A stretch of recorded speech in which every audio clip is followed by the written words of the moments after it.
Fala turma, professor Samuel Dória mais uma vez falando de matemática com vocês. E aí, tudo bem com vocês? Então, chegamos em nossa 28ª aula dessa maratona de estudos. Para iniciar nossa aula, eu vou deixar aqui para vocês analisarem um vídeo de um aluno, que é o aluno Luiz Aleandro Xavier. Ele que me mandou esse vídeo mostrando que ele solucionou o desafio proposto, né, e ele fez os desenhos e explicou. Então eu quero que você assista um pouquinho do vídeo dele, no final vou deixar o restante, e que comente aqui abaixo o que você achou, né, do desafio que Luiz Aleandro aceitou e que ele respondeu em casa. Olá pessoal, meu nome é Luiz Aleandro Xavier, estudo na Escola Municipal Professora Josefina Limeira, sou aluno do 6º ano, e agora eu vou apresentar o meu desafio. Como podem ver, eu desenhei um ângulo agudo. O ângulo agudo pode ser identificado porque ele tem entre maior que 0 grau e menor que 90 graus. Já o ângulo reto é a medida exata de 90 graus. O ângulo obtuso, como podem ver, ele mede entre 90 e 180 graus. Já o ângulo raso mede exatamente 180 graus. As retas, como podem ver, que formam os ângulos chamam-se lados, e os pontinhos entre eles em comum, chamamos eles de vértice. Obrigado a todos vocês que nos enviaram vídeos e fotos mostrando que solucionaram o problema proposto. Então, vamos iniciar nossa 28ª aula. Então, pessoal, não esquecendo que o nosso componente curricular é matemática, essa aula tem como público-alvo vocês, alunos do 6º ano do ensino fundamental. Nessa aula de hoje nós iremos falar sobre triângulos e quadriláteros. Então, nós já iniciamos o estudo dos polígonos, hoje nós vamos ver os triângulos, se o tempo nos permitir, falaremos também de quadriláteros.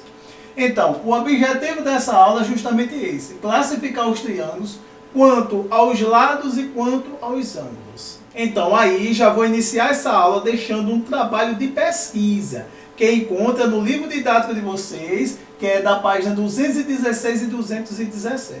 O que é que vocês vão fazer? Vocês irão ler a página 216 e 217, fazer pesquisa para complementar o assunto que está sendo abordado ali, vai fazer um resumo e nesse resumo também vai deixar desenhos relativos aos desenhos que tem lá na página 216 e 217. Vai nos enviar ou em forma de vídeo ou em forma de foto.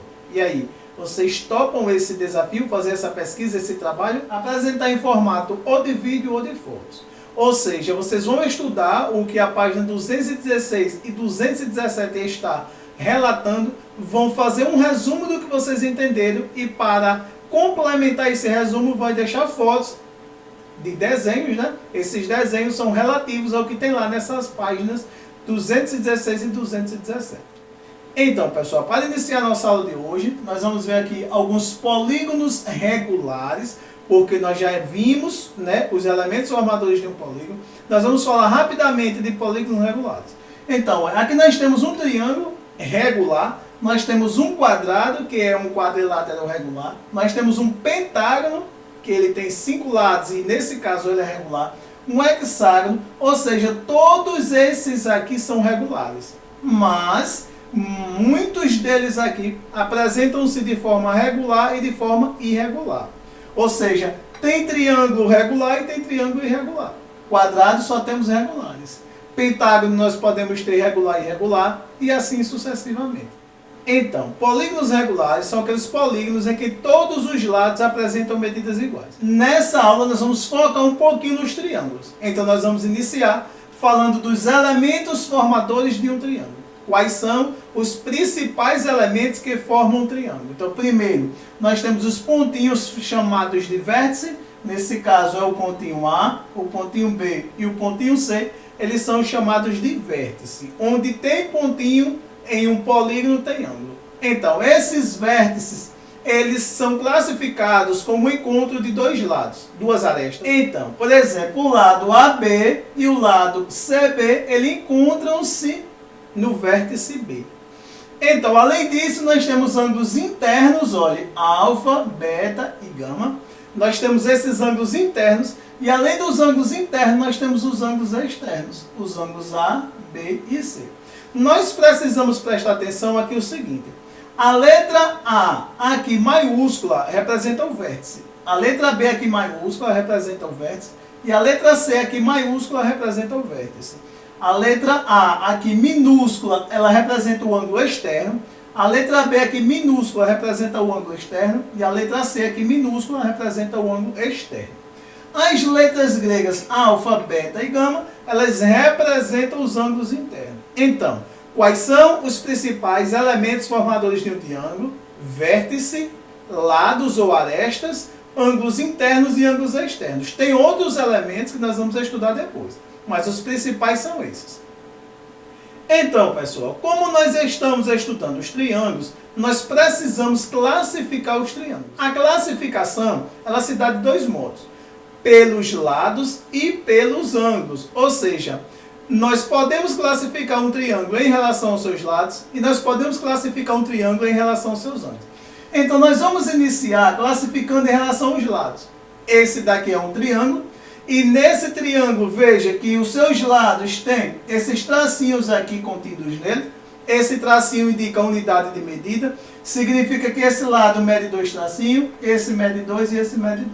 Ou seja, nós estamos dizendo que esse triângulo apresenta os 3 lados com medidas iguais. Qual é o nome dele? Então, o nome dele é um triângulo equilátero. O triângulo equilátero é um triângulo regular que apresenta os 3 lados com medidas iguais.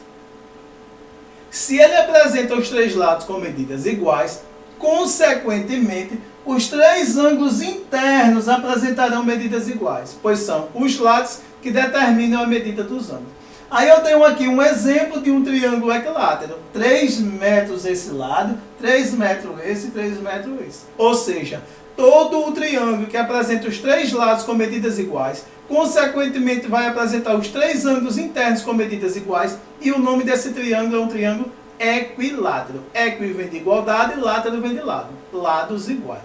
Então, já vimos o primeiro, classificamos em relação aos lados. Vamos classificar um outro. Agora, nós vamos chamar esse triângulo de triângulo isósceles. O que é um triângulo isósceles? O triângulo isósceles é aquele triângulo que tem 2 lados com medidas iguais e um terceiro com medida diferente. Consequentemente, ele vai apresentar 2 ângulos internos com medidas iguais. Nós dizemos geralmente que são os ângulos da base.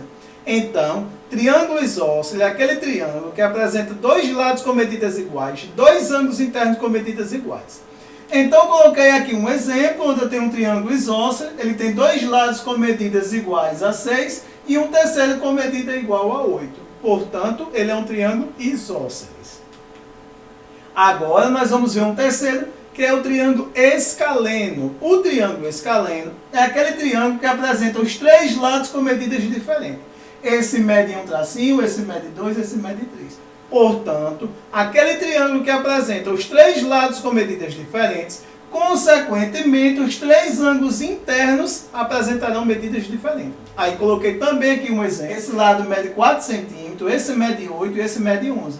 Esse ângulo interno mede 37, esse mede 126 e esse mede 17. E aí, está ficando claro a classificação dos triângulos em relação aos lados? Se você tiver dúvida, pause o vídeo, volte do início para que possa compreender. Aí agora que nós vimos em relação aos lados, nós vamos ver em relação aos ângulos, classificar os triângulos em relação aos ângulos. Lembre, já nomeamos equilátero, isósceles e escaleno em relação aos lados. Em relação aos ângulos, nós vamos dizer o seguinte. Primeiro nós vamos dizer que o triângulo acutângulo, ele tem um ângulo com medida menores que 90 graus. Ou seja, os 3 ângulos internos têm medidas menores que 90 graus. Olha. A medida do ângulo A, a medida do ângulo B e a medida do ângulo C são medidas menores que 90 graus. Ele é chamado de triângulo acutângulo. Depois nós temos o triângulo retângulo. O triângulo retângulo é aquele triângulo que tem um ângulo com medida igual a 90 e os demais com medidas menores que 90. Ou seja, ele só pode ter um ângulo com medida igual a 90. Os demais, ele apresentam medidas menores que 90. Aqui eu coloquei os 3, por quê? Porque pode ser o ângulo A, o ângulo B e o ângulo C. Mas lembre, ele pode apresentar apenas um ângulo com medida interna igual a 90. O nome dele é triângulo retângulo. Depois nós temos o triângulo obtusângulo. O triângulo obtusângulo é aquele triângulo que apresenta um ângulo com medida maior que 90, somente um. Os demais com medidas menores que 90. Aí agora nós vamos ver os desenhos desses triângulos. Portanto, aqui, o triângulo acutângulo é aquele triângulo que apresenta os três ângulos internos com medidas menores que 90 graus. Lembrem que a soma dos ângulos internos de um triângulo é 180, não importa o triângulo. Então, nesse caso, é 40 mais 60 é 100, mais 80 é 180. Então, ele é um triângulo acutângulo, é aquele triângulo que apresenta os três ângulos internos com medidas menores que 90. Depois nós temos o triângulo retângulo. O triângulo retângulo, ele tem um caso específico, porque além dele apresentar um ângulo interno com medida igual a 90, e só pode um, os seus lados têm nome específico, catetos e hipotenusa. A hipotenusa é aquele lado que fica oposta ao ângulo reto.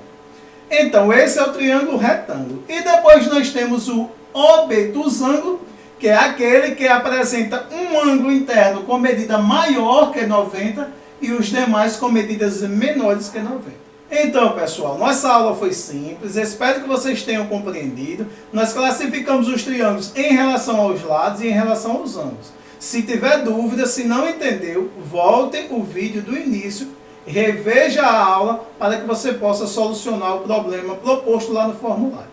Então, vou deixar aqui para vocês, mais um pouquinho do vídeo de Luiz Leandro, que ele mandou respondendo o desafio. Achei perfeito o vídeo dele, os exemplos que ele usou foi perfeito e a forma de como ele explicou foi perfeita. Então, um abraço para você, Luiz Leandro, parabéns pela sua dedicação, todos vocês que nos enviaram vídeos e fotos. Um forte abraço e até o próximo encontro. Damos exemplo de como a gente podemos ver ângulos nos objetos. No relógio aqui está marcando 11h15. Ele é um exemplo do ângulo obtuso. Já nesse outro relógio, ele está marcando as 3h05. Ele é um exemplo de ângulo agudo. Como pode ver, esse livro é um exemplo de ângulo reto, por causa da sua formação.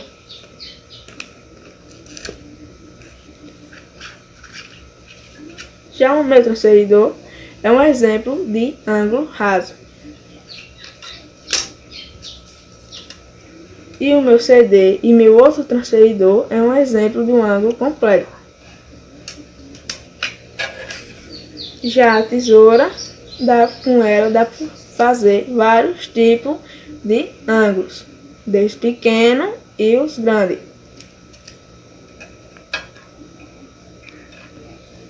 Espero que tenha gostado.